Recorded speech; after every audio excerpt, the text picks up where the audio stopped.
मुलांनो, आज आपण पत्रलेखनांचा दुसरा प्रकार अनौपचारिक पत्र याबद्दल माहिती घेणार आहोत. या पूर्वीच्या तासिकेमध्ये मी पत्रलेखनांचा औपचारिक पत्रलेखनांचा प्रकार औपचारिक पत्राबद्दल माहिती दिलेली आहे. पत्रलेखनांचा इतिहास, पत्रलेखन कसे करावे, का करत आहोत, ही सर्व माहिती या पूर्वीच्या तासिकेमध्ये दिलेली आहे. तरी आज आपण पत्रलेखनांचा दुसरा प्रकार अनौपचारिक पत्र. आपल्या प्रश्नपत्रिकेमध्ये, बोर्डांच्या प्रश्नपत्रिकेमध्ये प्रश्न 5 अ मध्ये 3 घटक, 3 विषयावरती प्रश्न असतो. एक औपचारिक पत्र, अनौपचारिक पत्र आणि तिसरा आहे सारांश लेखन. या 3 घटकापैकी कोणते एका घटकावर आपण लेखन करायचं आहे, ते 6 गुणासाठी.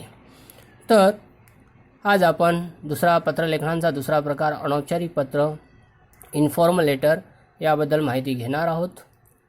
जे पत्र आपण आपल्या आई वडील, भाऊ बहीण, काका काकी, मामा मामी, मित्र मैत्रीण व इतर नातेवाईकांना जे पत्र लिहिले जातात यालाच आपण अनौपचारिक पत्र असे म्हणतो. दुसरी व्याख्या आहे, दैनंदिन जीवनात काही वेळा आपण विचार, भावना आपल्या कुटुंबातील व्यक्तींना, मित्रांना कळविण्यासाठी जेव्हा आपण पत्र लिहितो तेव्हा त्या पत्रांनाच अनौपचारिक पत्र किंवा कौटुंबिक पत्र असे म्हणतात.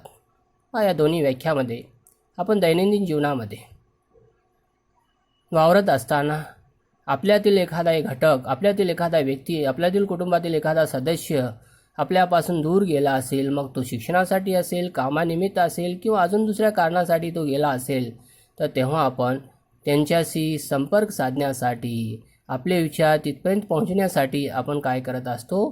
पत्राचार करत असतो, पत्र लिहित असतो. मग पत्राचारामध्ये आपल्या वेगवेगळ्या भावना असतील, आपले वेगवेगळे विचार असतील, आपल्या कौटुंबिक संबंधी कुटुंबातील काही महत्त्वाच्या काही विचार, भावना आपण व्यक्त करून एक लिखित रूपामध्ये आपण काय करत असतो?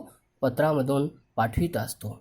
तर या गोष्टी आता पत्रलेखनामध्ये कोणकोणत्या गोष्टी आवश्यक असतात त्याबद्दल आपण थोडक्यात माहिती घेऊ. आता पत्रलेखनामध्ये गोष्टीचा अंतर्भाव केलेला आहे.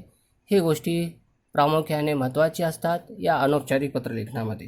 आता अनौपचारिक पत्रलेखनामध्ये भाषेची आत्मिकता व प्रेमांचा ओलावा असतो.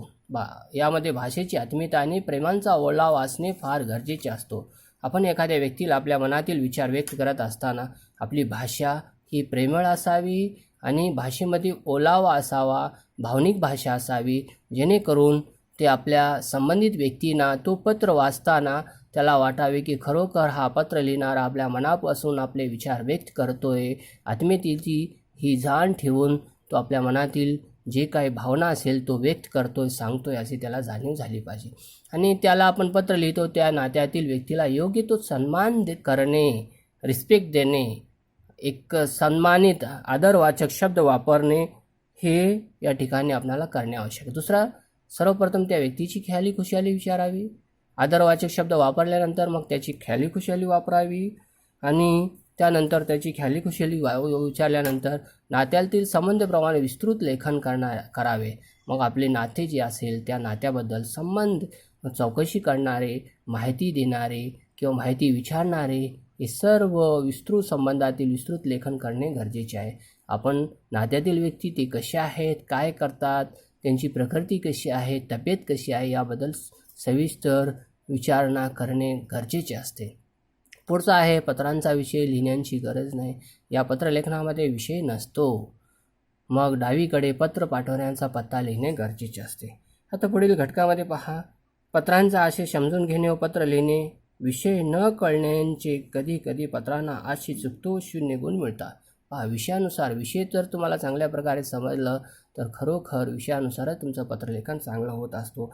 जर विषय समजला नसेल तर अनेक वेळा आपला पत्र चुकलेला असतो, चुकू शकतो. म्हणून विषय चांगल्या प्रकारे समजून विषयानुरूप तो पत्रलेखन करणे. आणि पत्रलेखन करत असताना पत्रलेखनाची जी भाषा आहे ते भाषेत कौटुंबिक असली पाहिजे, भाषेत ओलावा असला पाहिजे, भाषेमध्ये आपुलकी असली पाहिजे, प्रेम असला पाहिजे. आणि खरोखर तो लिहिणारा व्यक्ती हे खरोखर जे काय बोलतो, जे काय सांगतो, जे काय आपणाला उपदेश करतो आहे तो आपल्या मनातील आपला एक सदस्य, आपल्या कौटुंबिक सदस्य एक आहे असे समजावे असे समजेल असे त्या पत्रलेखनांची भाषा असणे आवश्यक.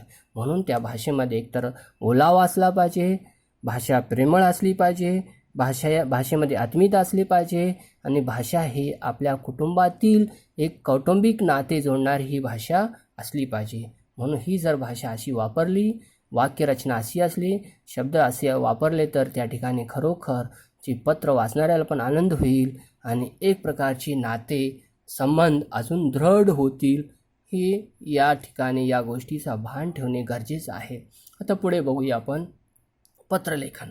आता पत्रलेखन करत असताना मित्रांनो, पत्रलेखनामध्ये काही शब्दांना आपण संक्षिप्त रूप वापरतो. या शब्दामध्ये संक्षिप्त रूप वापरत असताना या शब्दांचा संक्षिप्त रूप त्या ठिकाणी पत्रांच्या आदरवाचक शब्दामध्ये, आदरार्थी शब्दामध्ये आपण त्या ठिकाणी हे शब्द वापरतो. एखाद्या शब्दाला आपण आदरवाचक, आदर देतो, रिस्पेक्ट देतो. रिस्पेक्ट देत असताना आपण शब्दांचा शॉर्ट फॉर्म वापरत असतो. हे शॉर्ट फॉर्म त्या ठिकाणी दिलेलं आहे. शब्दांचे लघुरूप मी त्या ठिकाणी दिलेलं आहे. आणि पत्रलेखनामध्ये आपण श्री हे श्रीयुत न लिहिता आपण श्री लिहितो.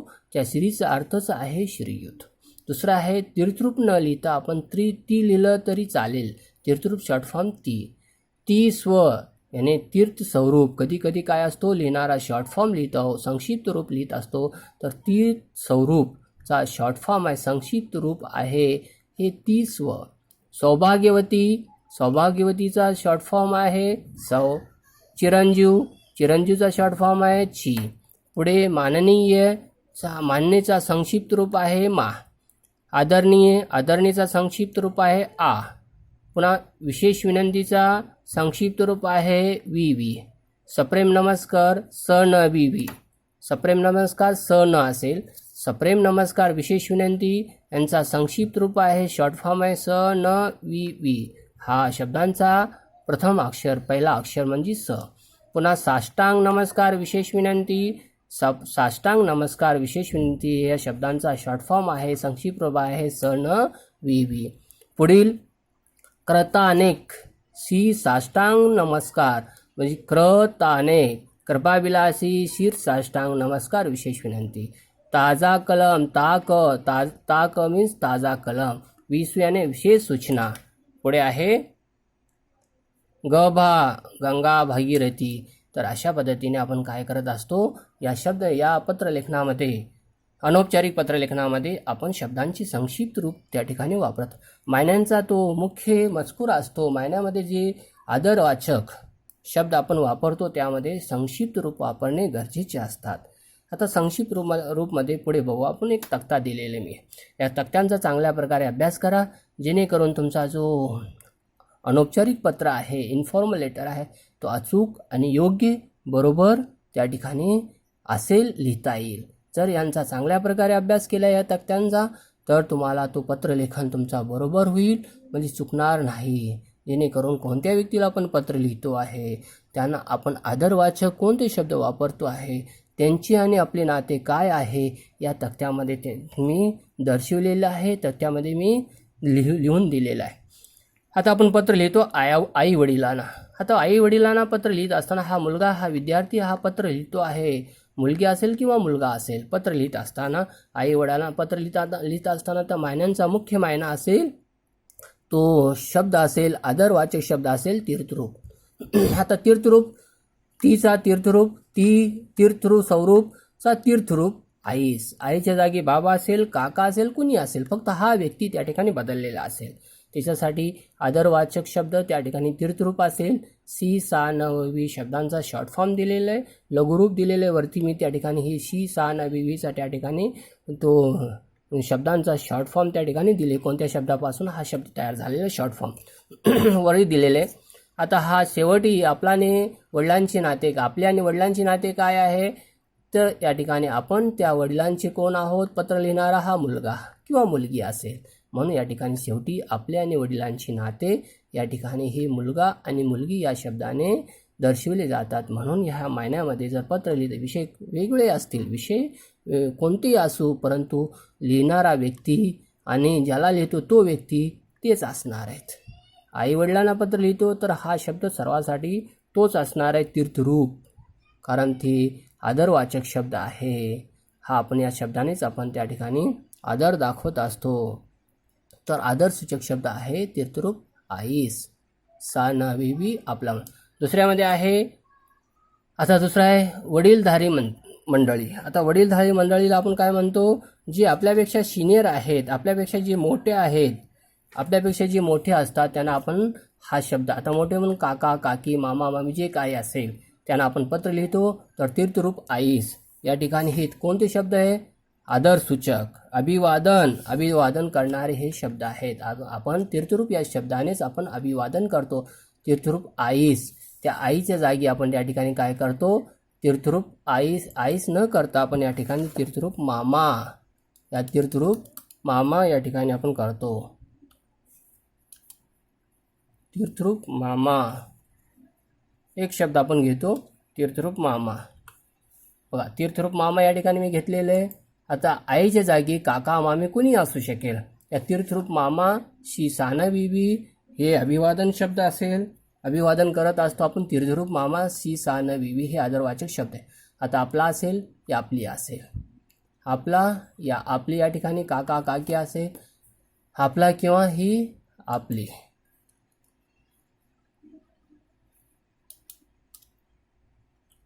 आपली. आता पुढे बघूया. आपण शब्द लिहित असताना आता आपण मोठ्या भावाला मोठ्या बहिणीला पण पत्र लिहितो आहे. आता मोठ्या बहिणीला मोठ्या भावाला आपण पत्र लिहित असताना किंवा मोठा भाऊ मोठी बहीण, मोठ्या भावाला आपण लहान भाऊ मोठ्या भावाला पत्र लिहितो आहे, त्याला आपण एक आदरवाचक शब्द आहे दादा. मोठ्या भावाला आपण दादा म्हणतो, लहान बहिणीला ताई म्हणतो. आता तीर्थरूप दादा किंवा ताई सनविवी हा संक्षिप्त रूपवरी दिलेले कोणत्या शब्दापासून सनविवी बनलेला आहे. आता शेवटी असेल तुझा लहान भाऊ, तुझी लहान बहीण, विषय कोणताही असू शकेल, परंतु आपण एखाद्या लहान भाऊ किंवा लहान बहीण, मोठ्या भावाला मीन्स दादाला, मोठ्या बहिणीला मीन्स ताईला जे पत्र लिहित असेल तर त्या ठिकाणी अभिवादन आदरवाचक शब्द या ठिकाणी असेल तीर्थरूप दादा. आणि अभिवादन शब्द लिहित असताना तीर्थरूप दादा किंवा ताई या अभिवादन शब्दांचा वापर करू शकता. आता पुढे आहे पुढचा विषय, पुढचा व्यक्ती असेल.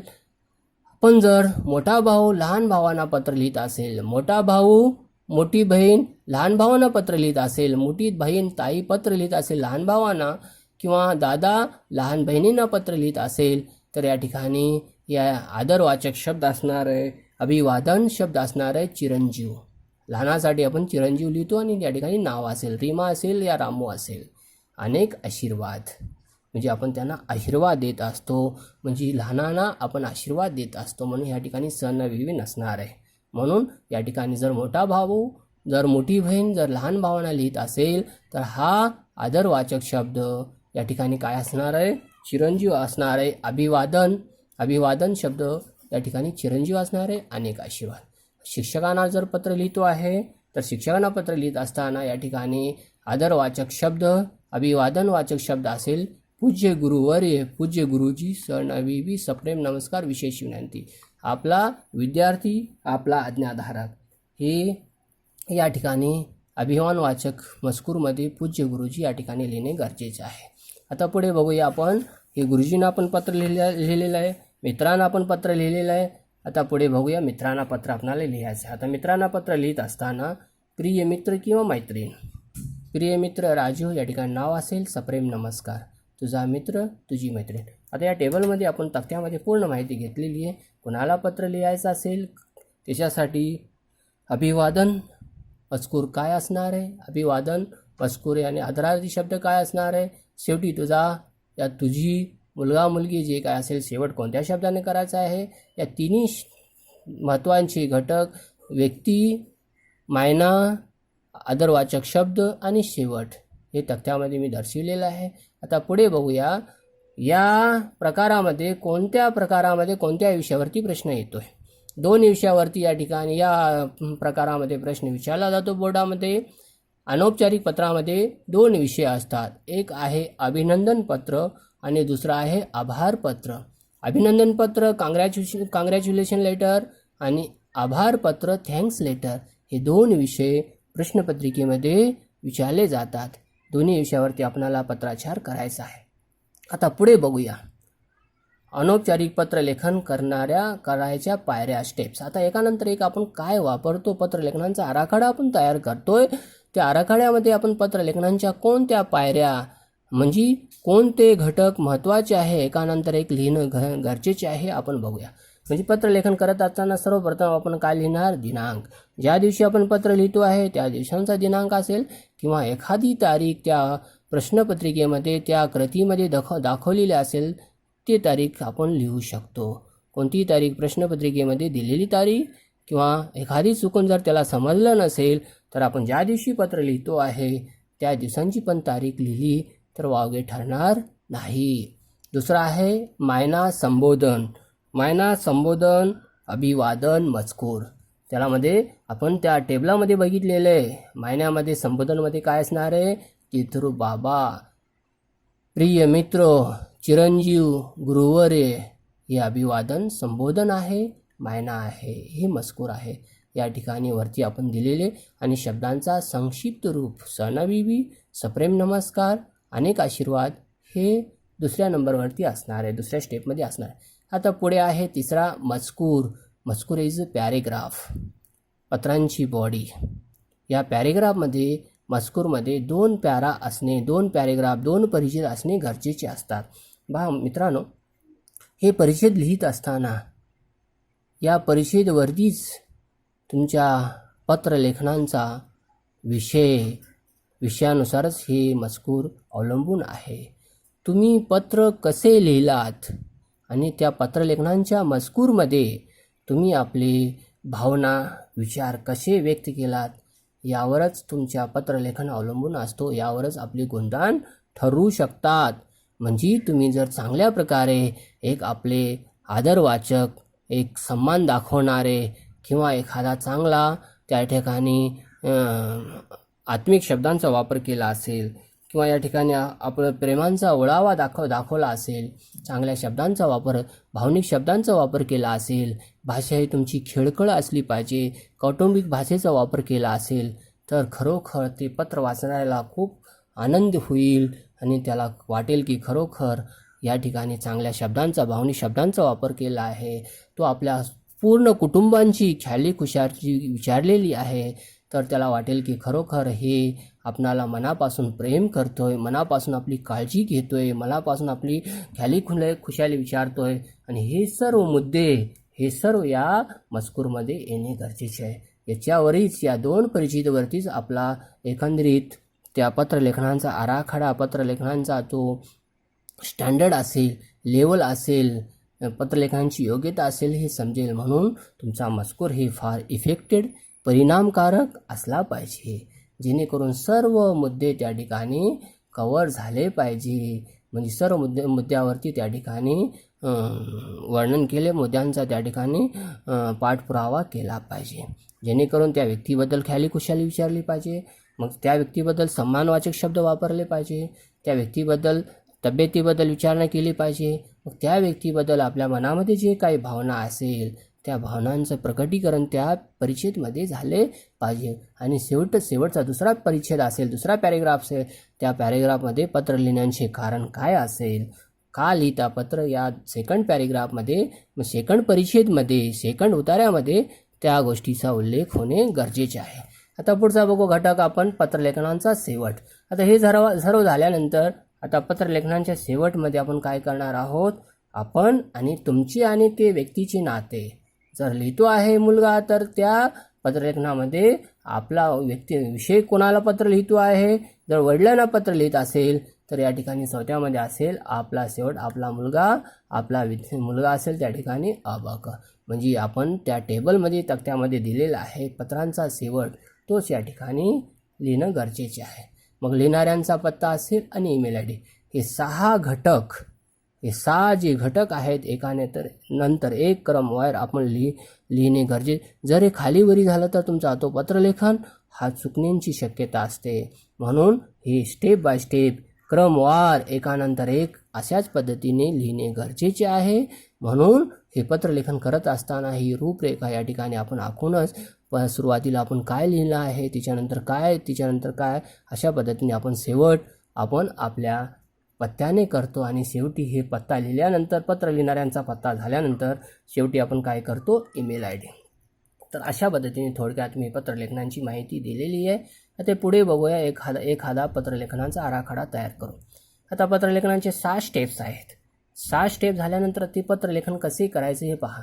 सर्व जेवढे स्टेप्स आहेत, जेवढे घटक आहेत हे सर्व मार्जिनला लागून आहेत. मार्जिनला लागून आहे, हे मार्जिन आहे. सर्व घटक मार्जिनला लागून आहेत आणि मार्जिनला लागून असताना, समासला लागून असताना हे सर्व 5ही घटक या ठिकाणी दिलेले. थोडक्यात मी आराखडा तयार केलेले, त्यांचे नंबर पण दिलेले.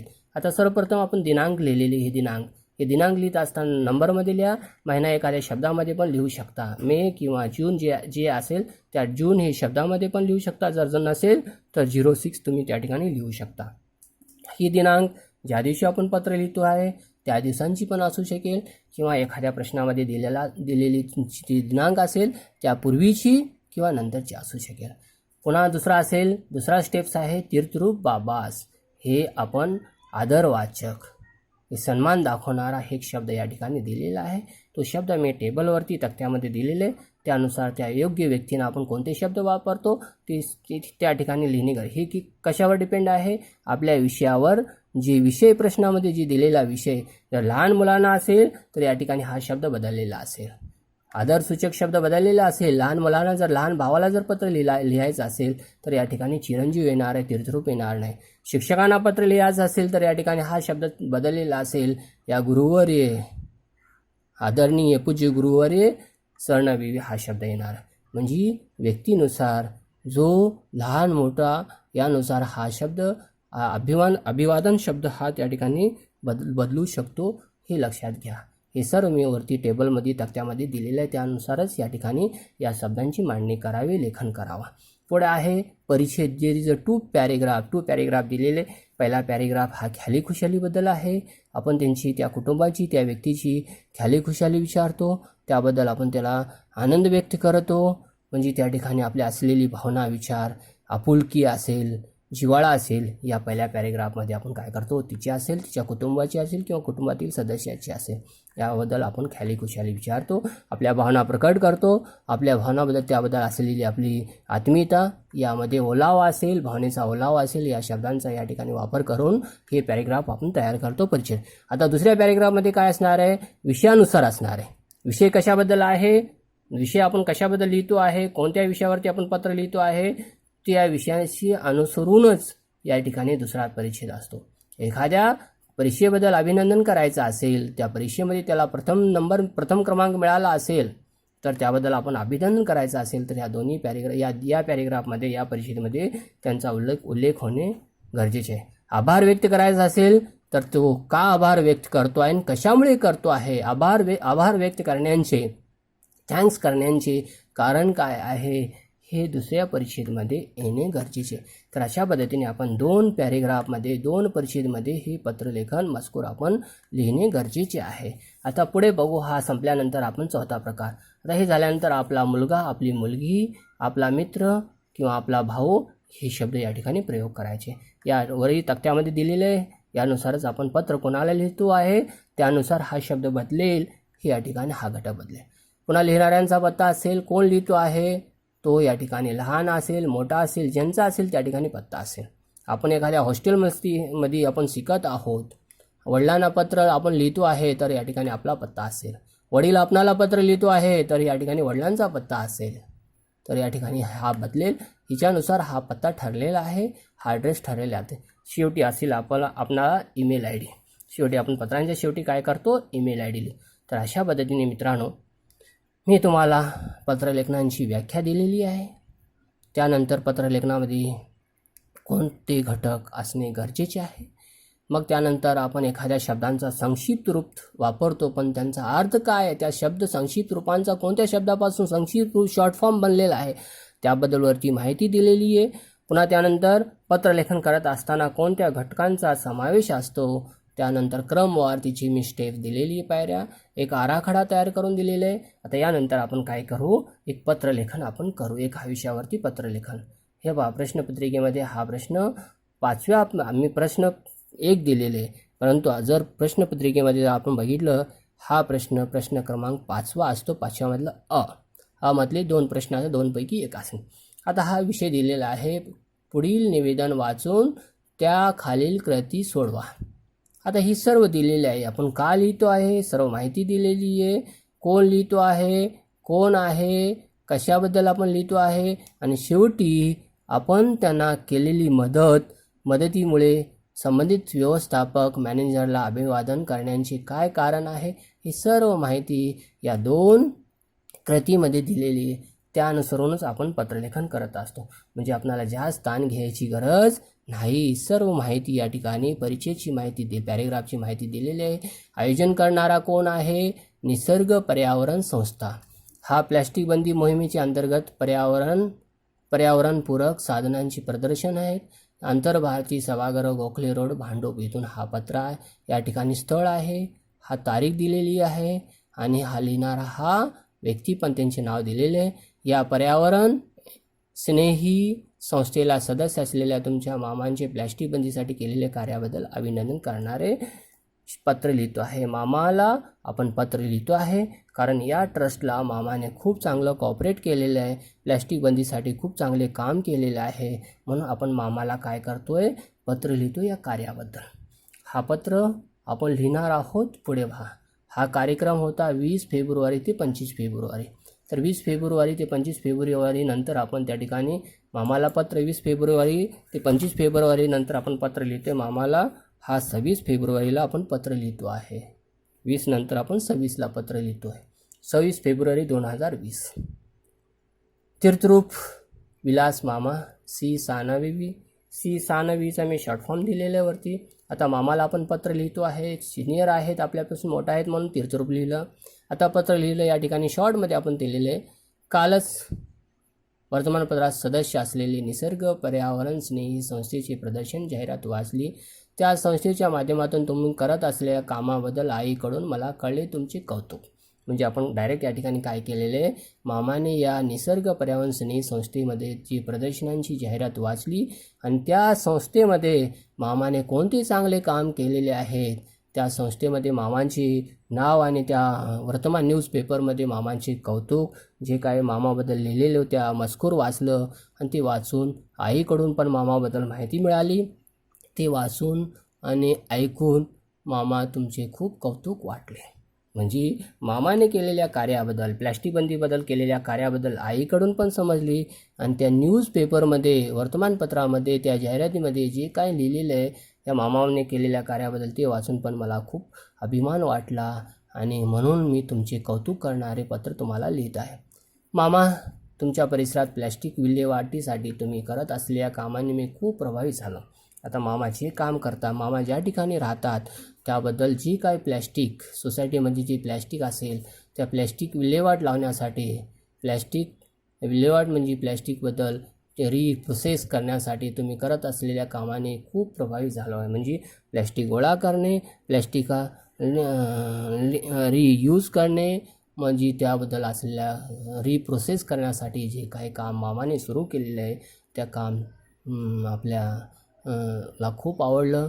म्हणून या ठिकाणी तो मामांचा जो भाचा आहे तो त्या ठिकाणी काय करतो आहे, पत्र लिहितो आहे. दर महिन्याला परिसरातील लोकांकडून प्लॅस्टिकचा कचरा गोळा करणे, प्लॅस्टिकपासून इंधन निर्माण करणे, त्याकरून आपले वेळ, पैसे, श्रम खर्च करणे या गोष्टी तुम्ही नेमाने करत आहात.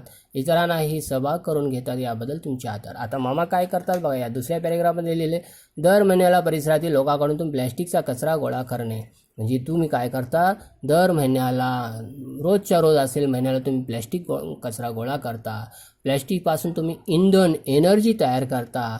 मग त्याकरता आपल्याला वेळ, पैसा, श्रम खर्च करणे या गोष्टी तुम्ही नेमाने करता आहात आणि इतरांनाही सहभागी करून घेतात, याबद्दल तुमचे आदर. म्हणजे मामा काय करतात, म्हणजे सोसायटीमध्ये किंवा आपल्या परिसरामध्ये जे काही प्लॅस्टिक असेल, कचरा असेल ते गोळा करतात. गोळा करून त्या प्लॅस्टिकपासून इंधन, एनर्जी त्या ठिकाणी अशा वेगवेगळ्या प्रकारचे मग जळणारे इंधन तयार करत आहात. निर्माण प्लॅस्टिकपासून ऑइल असेल, एखादे त्या डांबरासारखे त्या ठिकाणी एखादी वस्तू त्या ठिकाणी इंधन तयार करत असाल तर त्या ठिकाणी करत असलेले, रिप्रोसेस करत असलेले जे काय त्याने कार्य असेल त्यापासून पैसा मिळतो आहे, श्रम कमी लागतो आहे, खर्च पण कमी होतो आहे. या गोष्टीने तुम्ही नेमाने करत आहात. हे करत असताना जनजागृती करत आहात. लोकांना पण याचे महत्त्व तुम्ही सांगत आहात. आणि खरोखर हे कृती, हे कार्य मला खूप आवडले आणि याबद्दल तुमचे फार आदर वाटतो. तुम्ही करत असलेल्या कार्याबद्दल खरंच तुम्ही एकदा तुमचे मनापासून अभिनंदन करतो. मामी कशी आहे, त्यांना माझा सणविवी तब्येतीबद्दल जपा. आणि शेवटी आपण काय करतो, मामा तुमचे अभिनंदन आहे, कौतुक वाटते, आदर वाटते.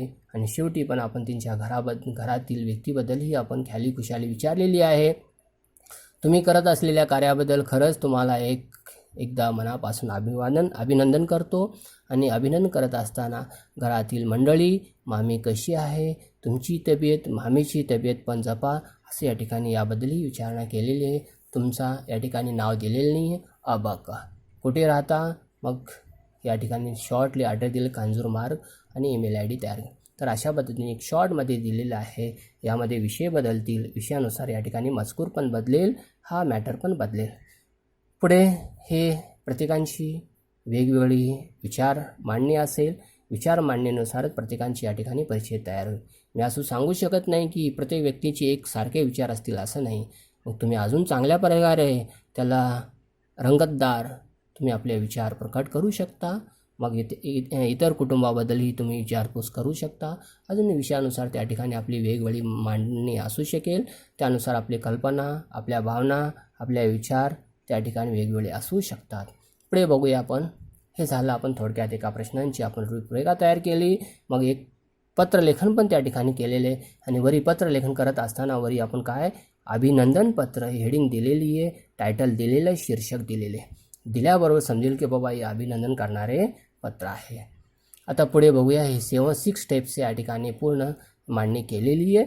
आता पुढे बघूया. हे झाल्यानंतर आपण याच पत्रलेखनावरती आपण 2 गृहकार्य होमवर्क दिलेले.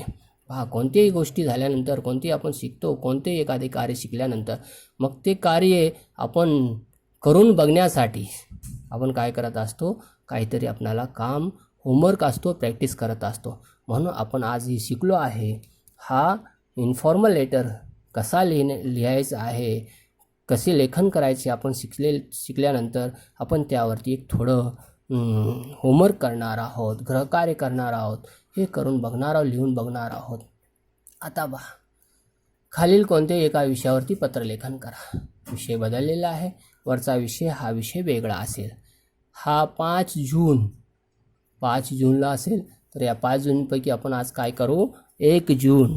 5 जूनला हा नसेल तर आपण काय करू, 1 जून या ठिकाणी लिहू. झाडे लावा, झाडे.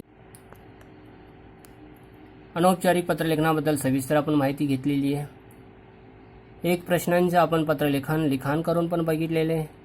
तर मुलांनो, आज आपण एक पत्रलेखन मी तुम्हाला गृहकार्यासाठी देतो आहे. गृहकार्यासाठी पत्रलेखन देत असताना वरील आपण कोणत्या घटकांचा अंतर्भूत करून आपण पत्रलेखन केलेलं आहे, या गोष्टीवरती आपण थोडा पुनरावृत्ती करून आपण एक पत्रलेखन आपण घरी करून पाहणार आहोत. झाडे लावा, झाडे लावा हे ब्रीदवाक्य आहे, स्लोगन आहे. हिरवाई ट्रस्ट तळेगाव दाफोळे, हिरवाई ट्रस्ट मार्फत जागतिक पर्यावरण दिनानिमित्त 5 जून जागतिक पर्यावरण दिन आहे. रोपांचे मोफत वाटप, झाडांच्या रोपांचे प्लॅन्टचे मोफत वाटप करणार आहे हे ट्रस्ट. संपर्क हिरवाई ट्रस्ट, बालोद्यान मार्ग, तळेगाव. आता पत्र लिहिणारी कोण आहे, सीमा अन्सारी, विद्यार्थी प्रतिनिधी. आपल्या शाळेतून पत्र लिहित आहे कारण शाळेला आवश्यक असणारी रोपांची मागणी केल्यानंतर या तळेगाव ट्रस्ट मार्फत आपणाला रोपांचे वाटप झालेले किंवा रोपांची मागणीनुसार आपणाला रोपे मिळालेली आहेत. त्यानंतर आपण काय करत आहोत, याबद्दल आपल्या चांगल्या उपक्रमांची हिरवाई ट्रस्ट सदस्य असणाऱ्या तुमच्या भावांचे अभिनंदन करणारे पत्र लिहितो आहे. म्हणजे या हिरवाई ट्रस्टचा आपला भाऊ एक सदस्य, एक मेंबर आहे. त्यानुसारच आपल्याला त्यांच्या मदतीने आपल्याला झाडे मिळालेली आहेत, प्लॅन्ट मिळालेले आहे. तर आपण एक विद्यार्थी प्रतिनिधी शाळेचे मार्फत आपण काय करतो आहे, आपल्या भावांना अभिनंदन करणारे पत्र लिहितो आहे. या हिरवाई ट्रस्ट येथे या बाल उद्यान या ट्रस्टचे आपले भाऊ एक सदस्य आहे, एक मेंबर आहे. म्हणून या भावाच्या मदतीने आपल्या शाळेला चांगली मदत मिळालेली आहे. म्हणून आपण भावाची अभिनंदन करणारे पत्र आपण लिहितो आहे. वरील 6 स्टेप्स दिलेली आहे, त्यानुसारच आपण पत्रलेखन करायचं आहे. सर्वप्रथम आपला मोठा भाऊ समजून सर्वप्रथम दिनांक असेल, मग मोठ्या भावाला आपण तीर्थरूप दादा सहनविवी लिहितोय. पुन्हा खाली मजकूरमध्ये आपण जे काय लिहायचं असेल त्या ठिकाणी त्याबद्दल विचारपूस करा.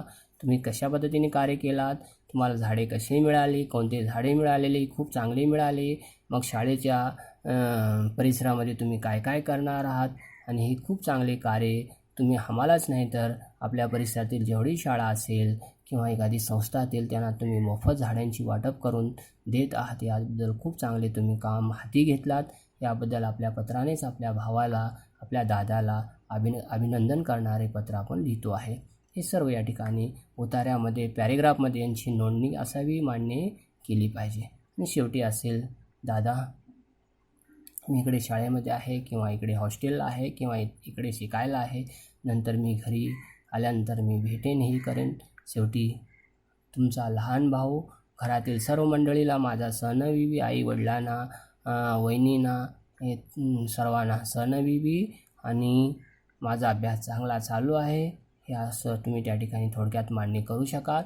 आणि शेवटी लिहा, आणि दादा म्हणजे घरातील सर्व मंडळी माझा सहनविवी, परीक्षा चालू आहेत, ही संपल्यानंतर मी भेटायला येईन. और कळावे आपला लहान भाऊ, आपली लहान बहीण, खाली नाव आणि पत्ता असेल. तर अशा पद्धतीने तुम्ही या ठिकाणी थोडक्यात मांडणी करून पत्रलेखन करू शकाल. अशा पद्धतीने एक तुम्हाला गृहकार्यासाठी मी पत्रलेखन दिलेलं आहे, त्यानुसार तुम्ही मांडणी करा. मुलांनो, आज आपला हा घटक इथे संपलेला आहे.